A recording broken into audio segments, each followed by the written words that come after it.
టీబీఎంఎస్లో next important concept data models గురించి and data model అంటే ఏంటి, different types of data models గురించి ఈ వీడియోలో కంప్లీట్గా తెలుసుకుందాం. So what is data model? Data model is nothing but it determines the logical structure of the database. So database యొక్క logical స్ట్రక్చర్ని రిప్రజెంట్ చేయడాన్నే మనం డేటా మోడల్ అని కాల్ చేస్తాం. ఓకేనా? So it determines the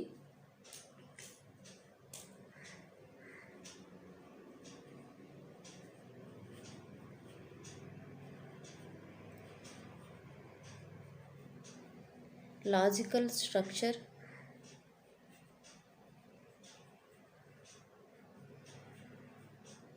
of database. So database యొక్క logical స్ట్రక్చర్ని determine చేయడాన్ని మనం డేటా మోడల్ అని కాల్ చేస్తాం. అంటే ఏంటంటే that means it tells about the how the data can be stored and organised. మన డేటా ఏ విధంగా స్టోర్ చేస్తాం, ఎలా అప్డేట్ చేస్తాం, నెక్స్ట్ ఎలా డిలీట్ చేస్తాం, అంటే ఎంటైర్గా టోటల్గా డేటా ఎలా ఆర్గనైజేషన్ చేస్తాము అనేది చెప్పడాన్ని మనం డేటా మోడల్స్ అని కాల్ చేస్తాం. సో ఇక్కడ data models are fundamental entities to introduce the abstraction in the DBMS. We have 5 different types of the data models which describes the how data is stored and organized in different ways. So ikkada 5 types ga data models చెప్పుకుంటాం. So first one hierarchical,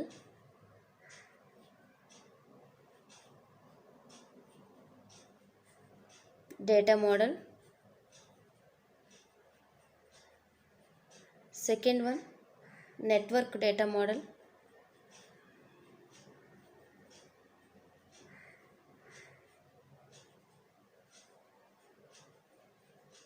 Next, third one, relational data model.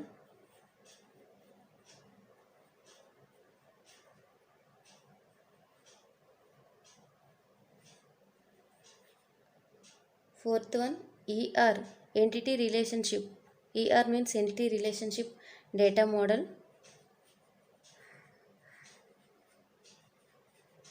Next, fifth one, object oriented data model. Object oriented data model. So ఈ 5 టైప్స్ని మనం data మోడల్స్గా చెప్పుకుంటాం. ఇంకా some different models ఉన్నాయి. మేము mostly important 5 models. దీనికోసం కంప్లీట్గా explain చేద్దాం. First one hierarchical model. ఇది ఫండమెంటల్ బేసిక్ మోడల్ అని కూడా కాల్ చేస్తాం. సో హైరార్కికల్ మోడల్ అంటే మనకి లైక్ ట్రీ బేస్డ్ స్ట్రక్చర్లా ఉంటుంది, సో ఇక్కడ సీక్వెన్షియల్ ఆర్డర్ని ఫాలో అవుతుంది. ఇక్కడ హైరార్కికల్ మోడల్ అనేది 1 to many రిలేషన్షిప్ని రిప్రజెంట్ చేస్తుంది. 1 to many రిలేషన్షిప్ని రిప్రజెంట్ చేస్తుంది. అంటే ఏంటి అంటే, సో హైరార్కికల్ అంటే ఒక ట్రీ స్ట్రక్చర్లో ఉంటుంది. ఎగ్జాంపుల్ తీసుకుందాం హైరార్కికల్కి. సో ఫస్ట్ కాలేజ్ తీసుకుందాం. సో కాలేజ్ అనేది ఒక root node or parent node అనుకుంటే, సో ఇది పేరెంట్ నోడ్ అంటే దీనికి 2 చైల్డ్స్. అంటే ఇక్కడ కాలేజ్లో మనకి ఏంటంటే ఉంటాయి, ఆ కాలేజ్లోని డిఫరెంట్ డిపార్ట్మెంట్స్ ఉంటాయి కదా. So departments. నెక్స్ట్ కాలేజ్ యొక్క ఇన్ఫ్రాస్ట్రక్చర్.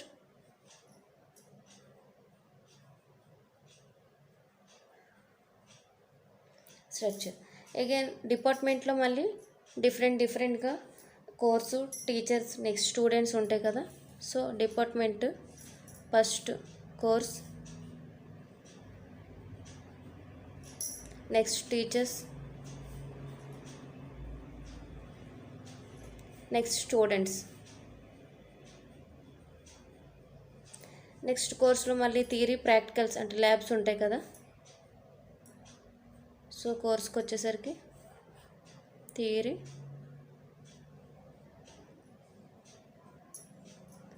ల్యాబ్స్.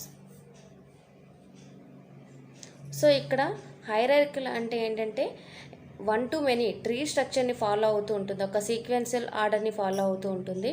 సో ఇక్కడ హైరార్కీలోనే ఏంటి అంటే 1 to many రిలేషన్షిప్ని ఫాలో అవుతుంది. దట్ మీన్స్ ఇక్కడ మనకి డిఫరెంట్, ఇది first level 1, level 2, level 3 or segments అని కాల్ చేస్తాం. ఇప్పుడు ఈచ్ అండ్ ఎవ్రీ లెవెల్ కూడా ఒక సీక్వెన్స్ లాడని ఫాలో అవుతుంది. సో ఫస్ట్ ఇది పేరెంట్ నోడ్ అంటే రూట్ నోడ్. ఈ పేరెంట్ నోడ్కి 2 చైల్డ్స్ ఉన్నాయి కదా. నెక్స్ట్ ఈ డిపార్ట్మెంట్కి ఇన్ఫ్రాస్ట్రక్చర్కి పేరెంట్ కాలేజ్. సో ఇక్కడ 2 చైల్డ్స్ 1 పేరెంట్ ఉంది. అంటే 1 పేరెంట్కి నెంబర్ ఆఫ్ చైల్డ్స్ ఉండొచ్చు, కానీ ఒక చైల్డ్కి మాత్రం నెంబర్ ఆఫ్ పేరెంట్స్ ఉండకూడదు. ఓకేనా. So in this hierarchical data model relationship between the parent and child, that is one parent may have many children but each child belongs to one parent. Even though it is popular data model, it has some so ఇక్కడ మనకి ఏంటి అంటే ఒక parent అనేది ఎన్ని child's అయినా ఉండొచ్చు, కానీ ఒక చైల్డ్కి నెంబర్ ఆఫ్ పేరెంట్స్ మాత్రం ఒక్కలే మాత్రమే ఉండాలి. దాన్ని మనం హైరార్కికల్ డేటా మోడల్ అని కాల్ చేస్తాం. హైరార్కికల్ మోడల్ అంటేనే ట్రీ స్ట్రక్చర్ని బేస్ చేసుకుని ఉంటుంది. సో ఇలాంటి దాన్ని మనం సీక్వెన్షియల్ ఆర్డర్ని మనం హైరార్కికల్ డేటా మోడల్ అని కాల్ చేస్తాం. సో ఈ హైరార్కికల్ డేటా మోడల్లో కొన్ని డిసడ్వాంటేజెస్ ఉన్నాయి. ఏంటి అంటే డిఫికల్ట్ టు ఇంప్లిమెంట్. సో దీని యొక్క ఇంప్లిమెంటేషన్ చేయడం అనేది వెరీ డిఫికల్ట్గా ఉంటుంది. Next complex to manage. So ఇక్కడ లార్జ్ నెంబర్ ఆఫ్ డేటా ఉండడం వల్ల దీని యొక్క మేనేజ్ చేయడం అనేది కొంచెం కష్టంగా ఉంటుందన్నమాట. ఇవి disadvantages. So this is hierarchical data model. Second one network data model. So network data model అనేది మోర్ ఎఫెక్టివ్గా వర్క్ చేస్తుంది కంపేర్ టు హైరార్కికల్ మోడల్ కన్నా. ఈ నెట్వర్కల్ డేటా మోడల్ అంటే ఏంటి అంటే, ఫర్ ఎగ్జాంపుల్ ఇది హైరార్కికల్ మోడల్లో 1 to many రిలేషన్షిప్ని ఫాలో అవుతుంది కదా. నెట్వర్క్ డేటా మోడల్ అనేది many to many రిలేషన్షిప్ని ఫాలో అవుతుంది. రిలేషన్షిప్. సో M రిలేషన్షిప్ని ఫాలో అవుతుంది. అంటే ఏంటి అంటే ఎగ్జాంపుల్ ఒక కాలేజ్ తీసుకుందాం. సో ఒక కాలేజ్లోని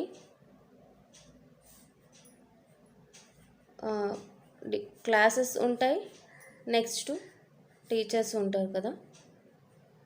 సో ఇక్కడ మనకి హైరార్కికల్ మోడల్లో ఓన్లీ 1 పేరెంట్ ఉండాలి, నెంబర్ ఆఫ్ చైల్డ్స్ ఎన్నైనా ఉండొచ్చు కదా. సో ఒక చైల్డ్కి మాత్రం పేరెంట్స్ మాత్రం ఒక్కలే ఉండాలని చెప్పుకోండి. ఇక్కడ మెనీ టు మెనీ అంటే ఇక్కడ క్లాస్ తీసుకున్నట్టు అయితే ఒక క్లాస్కి ఎంతమంది టీచర్స్ అయినా టీచ్ చేయొచ్చు. సో లైక్ అలాగే టీచర్స్ ఎన్ని క్లాసెస్కైనా టీచ్ చేయొచ్చు, అంటే ఇక్కడ నెంబర్ ఆఫ్ ఒక క్లాస్కి నెంబర్ ఆఫ్ టీచర్స్ అంటే ఇక్కడ మెనీ టు మెనీ రిలేషన్షిప్ని ఫాలో అవుతుంది. నెక్స్ట్ ఒక టీచర్ నెంబర్ ఆఫ్ క్లాసెస్, ఇక్కడ కూడా మెనీ టు మెనీ రిలేషన్షిప్ని ఫాలో అవుతుంది. Best example. ఓకేనా. సో ఇక్కడ పేరెంట్స్ ఎన్నైనా ఉండొచ్చు, చైల్డ్స్ ఎన్నైనా ఉండొచ్చు. ఇక్కడ మెనీ టు మెనీ రిలేషన్షిప్ని ఫాలో అవుతుంది. అందుకోసం ఇది more effectively than the hierarchical data model. Next ఇంకో ఎగ్జాంపుల్ తీసుకున్నట్టయితే ఒక బిజినెస్ ఆర్గనైజేషన్లోని ప్రొడక్ట్స్ నెక్స్ట్ కస్టమర్స్ ఎంతమంది అయినా ఉండొచ్చు, అందులో ప్రొడక్ట్స్ ఎన్నైనా ఉండొచ్చు. నెక్స్ట్ సేల్స్ మ్యాన్స్ కూడా నెంబర్ ఆఫ్ సేల్స్ మ్యాన్స్ ఎంతమంది అయినా ఉండొచ్చు. ఓకేనా. ప్రొడక్ట్స్ కూడా ఎన్నైనా ఉండొచ్చు. ఇక్కడ ఇలా డిపార్ట్మెంట్స్. సో డిపార్ట్మెంట్స్ కూడా నెంబర్ ఆఫ్ డిపార్ట్మెంట్స్ ఉండొచ్చు. ఇక్కడ many to many relationship work చేసిన ఎలా చేసినా ఏ రిలేషన్షిప్ కూడా అయినా మనకి ఇక్కడ నెట్వర్క్ డేటా మోడల్కి ఎగ్జాంపుల్గా తీసుకోవచ్చు. ఓకేనా. నెక్స్ట్ ఎగ్జాంపుల్ ఇక్కడ department, customer, product, sales man, invoice. So ఇక్కడ డిపార్ట్మెంట్తో మనకి కస్టమర్తో మనకి యాక్సెస్ ఉంటుంది, నెక్స్ట్ కమ్యూనికేషన్ ఉంటుంది, డిపార్ట్మెంట్తో ప్రొడక్ట్స్ ఉంటాయి, నెంబర్ ఆఫ్ ప్రొడక్ట్స్ ఉంటాయి, నెక్స్ట్ సేల్స్ మ్యాన్స్ ఉంటుంది, ఇన్వాయిస్ ఉంటుంది. సో అలాగే ఈచ్ అండ్ ఎవ్రీ కూడా ఇన్వాయిస్తో కూడా customers, product each and every కూడా లింక్ అయి ఉంటుంది, లింకప్ ఉంటుంది, నెట్వర్క్ అనేది ఫాలో అవుతుంది. So that is called network data model. Next one relational data model. So relational data model is nothing but in the form of the table ఫార్మేట్లో మనం రిప్రజెంట్ చేస్తే దాన్ని రిలేషనల్ డేటా మోడల్ అంటాం. అంటే ఈచ్ అండ్ ఎవ్రీ టేబుల్ కూడా relation అనేది form up అయి ఉంటుంది. సో ఇక్కడ చూడండి, this is data model was introduced in 1970s introduce చేశారు రిలేషనల్ డేటా మోడల్ని by EF card. So EF card అనేవారు 1917లో ఇంట్రడ్యూస్ చేశారు. The main concept behind this relational data model based on the relation. That means relation nothing but tables. In relational data model, data will be represented in tabular format. So relational data model loni మనం table ఫార్మాట్లో represent చేస్తాము. Next, so table is nothing but the combination of rows and columns. So ఇక్కడ table అంటే మనకి number of rows and columns ఉంటాయి కదా. So ఇక్కడ అదే చెప్తున్నారు, where each row. So each రోని మనం రికార్డ్ ఆర్ టపుల్ అని కాల్ చేస్తాం. And each column is called field or attribute. So మనం రోని టపుల్ ఆర్ రికార్డ్ అని కాల్ చేస్తాం, ఈచ్ కాలమ్స్ని కూడా ఫీల్డ్ లేదా యాట్రిబ్యూట్స్ అని కాల్ చేస్తాం. In relational data model we can maintain the relationship between the two tables by having the common attribute. అంటే ఫర్ ఎగ్జాంపుల్ ఇక్కడ చూడండి, ఇక్కడ రిలేషన్ డేటా మోడల్ అంటే టేబుల్ ఫార్మాట్లో మనం రిప్రజెంట్ చేస్తాము. ఇక్కడ rows, combination of rows and columns.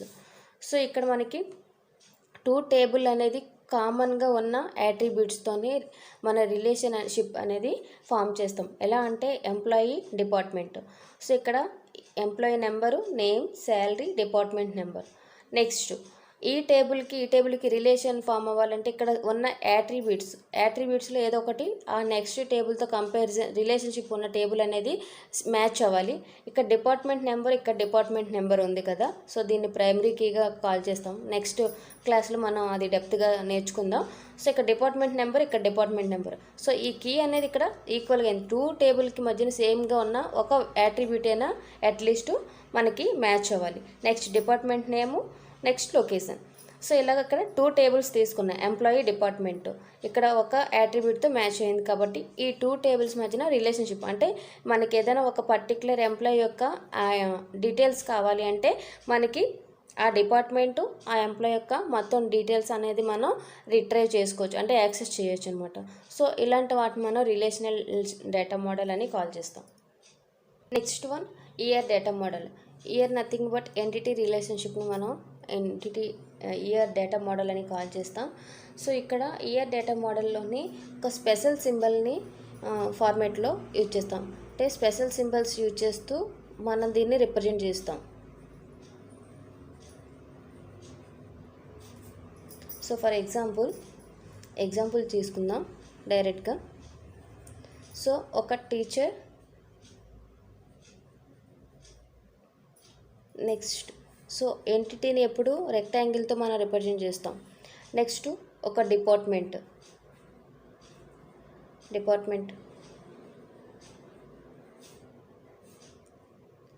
So ఈ టీచర్కి మన characteristics of the entity is called attribute. అంటే టీచర్ అనే ఒక ఎంటిటీ తీసుకుంటే దాని క్యారెక్టరిస్టిక్స్ అంటే టీచర్ యొక్క ఐడి. సో దీన్ని ఓవెల్తో రిప్రజెంట్ చేస్తాం. ఓకేనా, ID. Next name, next age, salary, some ఇలాగా. ఓకేనా. సో ఇక్కడ స్పెషల్ సింబల్ని యూజ్ చేయడాన్ని మనం ఈఆర్ డేటా మోడల్ అంటాం. నెక్స్ట్ ఇక్కడ డిపార్ట్మెంట్కి, టీచర్స్కి రిలేషన్షిప్ ఫామ్ చేయాలి అంటే మనం డైమండ్ సింబల్తో రిప్రజెంట్ చేస్తాం. ఇక్కడ వర్క్స్ ఆన్. సో టీచర్కి, డిపార్ట్మెంట్కి అంటే టీచర్ ఏ డిపార్ట్మెంట్లో చేస్తున్నారు అనేది. ఓకేనా. సో ఇక్కడ డిపార్ట్మెంట్ వచ్చేసరికి డిపార్ట్మెంట్ ఐడి ఉంటుంది. So each and every entity కూడా ఒక ప్రైమరీకి ఉంటుంది యూనిక్గా. సో ఎందుకోసం అంటే దాని యొక్క లింక్ అనేది ఫామ్ చేయడానికి, ఇన్ఫర్మేషన్ అనేది గ్యాదర్ చేయడానికి ఈజీగా ఉంటుంది. Next department for example CS, EEE ఇలా సమ్ ఉంటుంది. సో ఈ టూ ఎంటిటీస్కి రిలేషన్ ఫామ్ చేయాలంటే మనకి డైమండ్ సింబల్ని యూజ్ చేస్తాం. ఓకేనా. మెయిన్గా ఒక టేబుల్ క్రియేట్ చేయాలంటే దాన్ని ఎంటిటీగా తీసుకోవాలంటే దాన్ని రెక్టాంగిల్, దాని యొక్క క్యారెక్టరిస్టిక్స్ అంటే నేమ్స్, ఐడీస్ ఇవన్నీ చూడాలంటే మనం యాట్రిబ్యూట్స్ ఓవల్ సింబల్ని రిప్రజెంట్ చేస్తాం. సో ఈ రిప్రజెంటేషన్ మనం ఎంటిటీ రిలేషన్షిప్ డేటా మోడల్ అని కాల్ చేస్తాం. Next one, object oriented data models. So ఇక్కడ ఆబ్జెక్ట్ అనేసరికి సి లాంగ్వేజ్ వచ్చేసరికి మనకు ప్రొసీజర్ లాంగ్వేజ్. నెక్స్ట్ C++ నుండి మనకి జావా, ఇవన్నీ ఆబ్జెక్ట్ ఓరియంటెడ్ బేస్గా మనం వర్క్ చేస్తున్నాం కదా. సో ఆబ్జెక్ట్ ఓరియంటెడ్ డేటా మోడల్లోనే ఈచ్ అండ్ ఎవ్రీ కూడా ఆబ్జెక్ట్ని బేస్ చేసుకొని ఆబ్జెక్ట్ క్రియేట్ చేసి ఆబ్జెక్ట్ స్టోర్ చేయడం.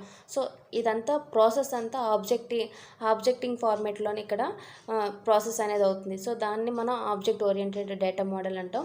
సింపుల్గా చెప్పాలి అంటే extension of the relational relational data model. Relational data మోడల్కి ఎక్స్టెన్షన్ ఈ ఆబ్జెక్ట్ ఓరియంటెడ్ డేటా మోడల్ అని కాల్ చేస్తాం. ఇక్కడ ఎగ్జాంపుల్ తీసుకున్నట్టయితే attributes and relationship with other objects. అంటే ఇక్కడ చూడండి invoice, so number, name, ship date, attributes, objects ఉన్నాయి. సో ఇక్కడ ఎక్స్ట్రాగా ఒక ఆబ్జెక్ట్ కస్టమర్ ఒకటి తీసుకున్నాం. సో ఇలా మన ఒక ఆబ్జెక్ట్ ఫార్మేట్లోని మనం స్టోర్ చేసిన దాన్ని ఆపరేషన్స్ ఏం చేసినా దాన్ని ఆబ్జెక్ట్ ఓరియంటెడ్ డేటా మోడల్ని కాల్ చేస్తాం. Next number of data models ఉన్నాయని చెప్పుకున్నాం కదా. సో లాస్ట్ ఇంకో another example semi structure data model. Semi structure data model అంటే ఏంటంటే stores the different types of attributes. అంటే ఇప్పుడు మనం ఇయర్ డయాగ్రామ్లో రిలేషనల్లో ఉంటే ఒక పర్టికులర్ ఐడి, నేమ్ ఇవన్నీ చెప్పుకున్నాం కదా. సో ఇవే సేమ్ కాకుండా డిఫరెంట్ టైప్ ఆఫ్ యాట్రిబ్యూట్స్ని కూడా స్టోర్ చేస్తుంది. సో దీనికి బెస్ట్ ఎగ్జాంపుల్ ఏంటి అంటే XML అండ్ JSON అని చెప్పుకోవచ్చు. సో XML అంటే ఎక్స్టెన్షన్ మార్కప్ లాంగ్వేజ్. సో ఇక్కడ మనకి XML వచ్చేసరికి ట్యాగ్స్ యూజ్ చేస్తాం, ఓకేనా. ఫర్ ఎగ్జాంపుల్ మనం ప్రీవియస్ క్లాస్లో HTML క్లాసెస్ గురించి తెలుసుకున్నాం కదా. సో అలా ఇక్కడ name, so each and everything కూడా ట్యాగ్ ఫార్మేట్లోని మనం రిప్రజెంట్ చేస్తాం ఎక్స్టెన్షన్ మార్కప్ లాంగ్వేజ్లో. నెక్స్ట్ JSON వచ్చేసరికి ఇక్కడ JavaScript object notation. So each and every object notation కూడా కీ వాల్యూతో బేస్ చేసుకొని ఇక్కడ వర్క్ చేస్తుంది అనమాట సెమీ స్ట్రక్చర్ డేటా మోడల్లో. సో ఇది different types of the data మోడల్లో డిఫరెంట్ టైప్స్ గురించి తెలుసుకుందాం కదా. కాన్సెప్ట్ అర్థమైంది అనుకుంటాను. Thank you.